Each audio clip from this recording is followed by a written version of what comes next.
what the flock is cooking. Flock up and flock off. Not you. Stick around because it's about to go down. You know, flock one of the most energetic in the universe. Here on a Turn Up Tuesday, man. It's like a Shut the Flock Up Tuesday. So many things I'm hearing today, man. We just gonna get straight into it. Forget all the introduction and all that. Now we gotta do the nest keeping. We gotta get the nest keeping out of the way, of course, man. Please like and subscribe if you about that fly goes fly. Drop a comment in that box if you're flying with the flock. Even if you're not, do remember join the maniac thing. Know the gang. Hit that bell. You get a ding whenever I'm gonna shoot some thing. None of that's out of the way, man. Yeah, it's starting already. You know what week it is, man. Cowboy Killer Week, Flock the Cowboys Week. It's Cowboy Week. It brings out a certain different type of energy in us Eagles fans. I don't know why. Like I say, I can't stand them. I don't know why they get all the notoriety they get. I mean, they're nothing. They shouldn't even be in this division. I mean, they're out of Dallas. It's like, are you kidding me? That is not the East. What are they doing here? Get out of our house. But we're going to make sure they stay out of our house. But with all the guff and the pop and circumstance out of the way, like we know what really goes on down there. I believe I just saw a graphic pop up earlier this morning, man. I believe they like 6-1 against us during Whack Ascot's era in Dallas. No, you don't even call them Dallas no more because they got no D. They're just Alice, the Alice Bowboys. You know what I'm saying? But regardless of what, we have to give credit where credit is due, and I really believe there's none to give. What they beat the Las Vegas Raiders last night. Albeit I should have had I don't know what I was thinking. I was in this weird malaise all the last week. See, as y'all can see, I really need this therapy. Albeit we just had a win, and that's what we really should be talking about. So let's rewind this to where I'm at. See, and that's why we need intros. So I can tell you where I'm going, where I'm going. But this is maniac mannerisms. What else do you expect? So this is what's going on, man. In the last few days, you've seen the Eagles beat the Lions. Yeah, the Eagles had a win. You got people talking crazy about the Cowboy game coming up, and are the Eagles primed for a letdown? Like these are the things we hear after we beat Detroit. Somebody who, for all intents and purposes, everybody was saying that we couldn't beat. Like, oh, they played those guys, they played these guys, but they haven't played those guys yet. These guys. This offense is different. We're talking about an offense that I believe they had like 40 straight games of double-digit points, and we held them to under 10 points, which is fucking wild. I was loving it. I was on cloud 9 about that W. But then I just watched back today, which is the real reason why I'm on here, amongst other things. I watched back today. I believe Mega Maniac told me, he's like, dude, he's watching these Eagle games is like low-key melanin, something along the lines of low-key melanin or whatever the case may be. And I watched today and I fell asleep 4 times rewatching. I was on 100,000 million on Sunday night after that defense, seeing what that defense did. And, taking into account that is a pretty strong defense on the other side, albeit they were missing some people. It just seems like it doesn't matter who they're missing. I was giving a lot of credit to the Detroit Lions.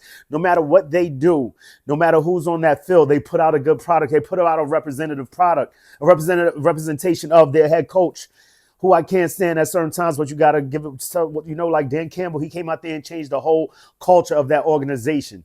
So no matter what they put out there on the field, defensively, offensively too, but you don't see too many injuries on that side, at least not that I'm aware of. But on that defensive side, whatever he's doing to these dudes in practice, somebody needs to tell them to chill. Because, feels like it's nonstop over there as far as defensive injuries go. So they go out there, they do that. But then I'm watching. So the week prior, thinking to myself, Green Bay, that's a great defense. That's a pretty damn good defense. And we set ourselves back with some holding, some pre-snap penalties, a lot of shooting ourselves in the foot. So I chalked that up to that, because there were certain things that you saw, certain schemes, certain people being schemed open that you were just like, yeah, that looks like it works. It looks like it could work. But then watching back this game, and like I said, I fell asleep 4 times. However, thinking to myself right now that we had to contend with the win. I would hate to make excuses. I know I was on the get rid of Kevin Patullo thing about 5-6 weeks ago. Then I hopped off that train, saw the boy Drew. You feel me? The homie Drew Maniac hopped in here saying, he wasn't really on that. He laid down a few things, a few reasons why he wouldn't hop on that train quite this fast. And I was off. I was compelled to use my better wings, Not so much talk to the flip the pillow on the hot side, flip the pillow to the cool side, and thought to myself, this, we saw what happened a few years ago when we switched around this time of season from one defensive coordinator to another defensive coordinator, and things just got worse. But I can't recall, that's what, 2 years removed right now. I can't really recall any times of it actually looking good any time at that season at all. However, in this edition of the Eagles, and on this offensive side, there have been some moments where you see like, okay, I see what they're doing. And we haven't seen a cohesive unit as far as the offensive line go, and we still won't see it this coming week. We won't see it probably, perhaps, hopefully he comes back sooner. But I want Lane Johnson, and that's a whole other thing to talk about. Hope Lane Johnson comes back quick, speedy recovery, but we want him to come back 100%. So as long as we're riding this win train and we could matriculate wins to the point that perhaps, hopefully, we can get the number 1 seed, then have a bye week. I heard a few other content creators echo this, and it was Josh or Simon Smart, one of them, just get there, we get that extra week and an extra week of rest, rehabilitation for Lane Johnson. But to that point, anyway, we still haven't seen quite the cohesive unit on the offensive line yet. Like, I don't believe there's been 2 or 3 consecutive weeks where we've had that steady 5 up there doing the damn thing. Not to mention Fred Johnson now having to play right tackle takes him away from the jumbo package. I do believe there's other guys that we could probably throw out there for that and still get this run game going. However, there's just us. This is wild to be sitting here stressing like this of a team that's 8-2. I feel crazy. I know Giants fans are looking at me. Some of my Giants friends are looking at me like, yo, what is wrong with y'all? What is wrong with Eagles fans? And you think that to yourself. I think that to myself sometimes too. Like, what is wrong with this fan base? We have an 8-2, but I'm sitting over here going crazy my damn self. We can't point any fingers at nobody. I'm not the vagrant bird. We're all crazy birds. And that's what I think is going on over here. Just going stir crazy, trying to get to that playoffs. But once again, like I keep saying, like I've been saying, the PTSD from 23 still looms heavy on the head of fans of this team. So what do you want us to do? So at this point, we flip the pillow, we cool out, and see what's really going on over here. And once again, I harken back to the defense and what the defense did the other night, what the defense has done the last 2 nights, and what we saw the offense doing 2 weeks prior. No, the 2 weeks prior to the bye week. So we try and get back to that, lean to that. I even just turned off Ruben, Frank, and Dave Zangaro, right? Watching theirs, they're talking to the fact that there was one drive, I believe, where we were pinned back, and the drive where we caught Dotson. Boom, bang, pow, he got hit, helmet to the head, he hops back up. Let's keep going, right? Dotson, man, I can't stand people who even say anything critical about this guy. Like, he hasn't produced. Like, we thought he produced. Like, whenever the ball gets thrown his way, he produces. Like, what else do you want the guy to do? Like, go snatch the ball out of Jalen's hand and run with it? Like, come on, people. Regardless of what, man, I do think we have an awesome stable as far as wide receivers go, running back go, offensive line. I mean, that's where it all starts. And I feel like, so, albeit I'm not some professional analyst, football analyst, all crazy, but I've been watching this thing for years. And we all know at the end of the day, it all starts up front. And I've been saying that all year, and it's been a little rough up front. Not blaming those guys, but the operation and what needs to be done has not been. Excuses are trash. Then there are reasons, I don't know. Regardless of what, you've got Jurgens, I feel, didn't come in 100% healthy. Dickerson didn't seem 100% healthy from jump. Remember, he caught the injury in the preseason, right? In training camp. So we had that going on. So we're moving parts all over the place. We're moving center. We're moving guard. Now we're going to be moving right tackle. These things, those dudes have to move like synchronized swimming athletes. Like, everything has to be in unison in order for that thing to work right. So I hope we can get it. And I do believe what we're doing, dumbing it down, helps everything run smoother.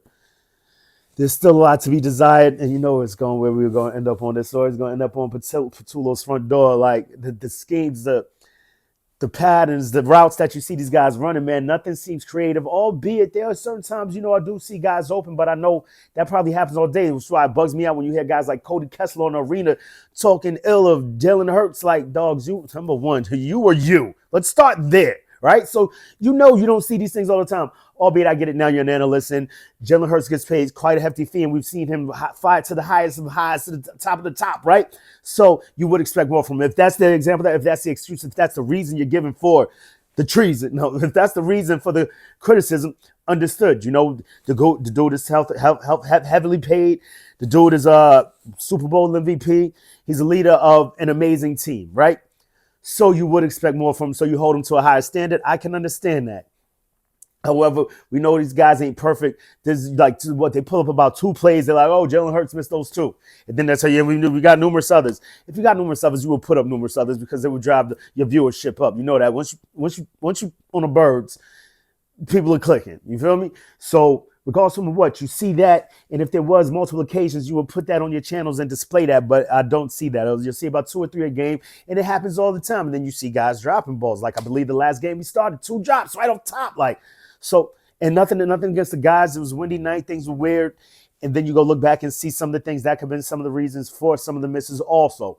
So we've got that ironed out. But that defense, damn it, that defense, man. Like, just, and I'm hearing other people say it. I hope it is the case. They're talking like they haven't even scratched the surface yet. Is wild to me because I'm just hoping that they can sustain this. Like, this is to like what we've done the last 2 games, especially with against the teams that we did it against. You know, like I know Jordan Love and Jared Goff. You know, when we look at them, when Eagles fans look at them, it's like, really, these guys, like, no, because we smacked them up almost, I believe, on every occasion. I think the Eagles are undefeated against both of them dudes, if I recall correctly, right? But to the rest of the league, them dudes are terrorists. They do work. They get busy out there. It is what it is. Look up their numbers, y'all. So, but I know on one end you can look at it and say, like, this is Jared Goff and Jordan Love. We're talking about Maniac. Like, really, seriously, like, but the dudes do go out there and they do the damn thing, and just not against us. So we shut them down. We did it accordingly. Not to mention, like I stated earlier, like this is the Detroit Lions team that has scored in double digits over the last 40 games, and the Fang game comes through and puts that to a stop. Just amazing, man. And like I hopped on top billing. It was good to hear somebody actually talking about Nakobe Dean out there 2 days later, because the day after, I didn't quite hear much about Nakobe Dean, and I was just mystified, mesmerized, like out of my mind about what Nakobe Dean did out there on that field, the way he closed the game. And I think that's what it is. You know, closest thing, recency bias and all of that, because there was so much going on early in that game with other defenders, but it just stuck out. Nakobe Dean stuck out to me incrementally. But I mean, he was doing it in the beginning, in the middle, and the end. Regardless of what, Nakobe Dean, all I can say is wow. And what are we going to do when it's time to put that down? Oh, boy. But that's neither here nor there. Actually, it's more so there than here. So we're going to stay in the now, in the present, be where our feet are, as our H1 as Jim Alexander the Great Hurst says. You know what I mean? And many other people. No, he didn't coin the phrase. Regardless of what he did, what he does in solidifying his defense, like even before Jalen Phillips got here, because I know a lot of people are going to see it and say, you know, this defense has gotten crazy since. No, it's definitely gotten crazy since Jalen Phillips has gotten here. Let's not, you know what I mean? Not going to poo-poo it. We'd be remiss in not saying that. However, we really started seeing the turn. I believe he got back 2 games before the bye, maybe 3 games before the bye. And the defense has been precipitously getting better since. And I believe Vic Fangio spoke to such a day. I didn't quite click on the video, but I saw that was the thumbnail, the caption, whatever. So just Dean solidifies his defense. Even Bond says it himself. You heard him say it on numerous occasions. As many of the accolades as Bond gets, he says, you know, I wouldn't be who I am as a linebacker without Nakobe Dean. I don't know how smart he is back there, how much that communication kicks in and gets this defense going and gets people where they need to be, man. And it just everyone looks lights out, but not to mention, but we must also mention, damn near in the same breath, once you go and get a killer like Jalen Phillips over there, Jalen Philadelphia Phillips. It's just another guy. Like I cannot see this man not being on this team going forward, dude. He is a whole terror. He's that. Love Josh Sweat. Love Josh. And you see that just what he causes for that offensive line and what they got to deal with, man. We're talking about Penny Sewell, albeit he wasn't 100%. He's flying through that guy, flying past that guy, flying around that guy, right? And then what he allows the rest of the defense to do, it was Dave and Rube once again speaking to the marriage of the line in the backfield as far as those 4th down plays went. And that's what we remember back from last year and years prior of these great Eagles defenses that we've seen in the recent years. Like you get the rush up front. these guys don't have to stay sticky as long. If they sticky back there, it gives you more time to get to the quarterback up front. And it's just a beautiful marriage, what is going on, what we're seeing right now with this defense. And that's with the addition of Jalen Phillips, solidifying that relationship and making it a cohesive unit, the word of the day-to-day, cohesive unit that produces incrementally. We might not see it on the stat sheet as far as sacks go, but the pressures were there all night. I believe it was, I wish I would have had a ticker. Shoot, I'm glad I wasn't taking bears every time I heard Jared Goff's offensive line picks him up off the ground. Like, if you're taking shots over that, you would have been plastered by the end of that game, dude. So it was just wild, amazing, great to see that defense come together the way it has. And I'm just looking forward to seeing this in weeks to come. We just want to see this 100% on both sides, especially against a foe like the Bow Boys. We've had a rough time down there against that guy, whack-ass guy. And you know what? During this week, when it's going to face him down here, I have to give him his proper respect. And Dakota Rain Prescott, he does the damn thing down there whenever we get down there. I believe the game that he did lose against us, they said 2017. So 2017, yeah, that's the Super Bowl year. So, all right, because I do recall, I guess that was in Philly. There was one year, I thought it was like 18, the year after 18 or 19, where, you know, it was an all or nothing. Like, they need, oh, that might have been 17 the year before the Super. No, we didn't make the playoffs. Whatever. There was a game when it was Wentz versus Prescott, where, you know, everything was on the line for to get into the playoffs and knock them out. I could have sworn it was down there. Whatever the case may be, it's he's got a crazy record at home against the NFC East in general. So yeah, think we got to go down there and shut that thing up and see both of these sides come together. It does upset me, you know, when you hear them out here saying, you know, the Eagles are set for a letdown after doing what we did the other day. But we can't get all the accolades. You can't have everybody glazing, you know what I'm saying? So I get that. And they know how it gets us better to tune in, better to talk about them, is them talking about us. So clap it up for them. They got me doing it again. However, I'd be remiss if not saying that. I just think that more respect is garnered for what we did and what they're not able to do. They only played the Las Vegas Raiders. You got Jerry Jones down there saying it's one of the best receiving feats he's ever seen in his life. We're talking about a dude catching for 100 yards, albeit those are two dudes that we definitely have to ramp up for, get ready for. But the way this thing is going in, before I say anything else, man, I just like one of the people on Shut the Flock Up Tuesday, I got to say, as much as I love her coverage of the rest of the NFL, but just the way and even Ryan Clark, another dude I love, like Ryan Clark and Mina Khan, shut the flock up forever. When speaking, put some respect on my boy's name, Adoree Jackson. Like, stop playing with him. He's out here doing things. Some of the numbers that he put up, we were kind of laughing at a few weeks ago. Like, really, Adoree Jackson is the leader in the league at this? Like, how does this work? You know what I mean? But he's putting proof in the pudding. I see some PBUs the other day. They said, what did it say? Even saw Skip.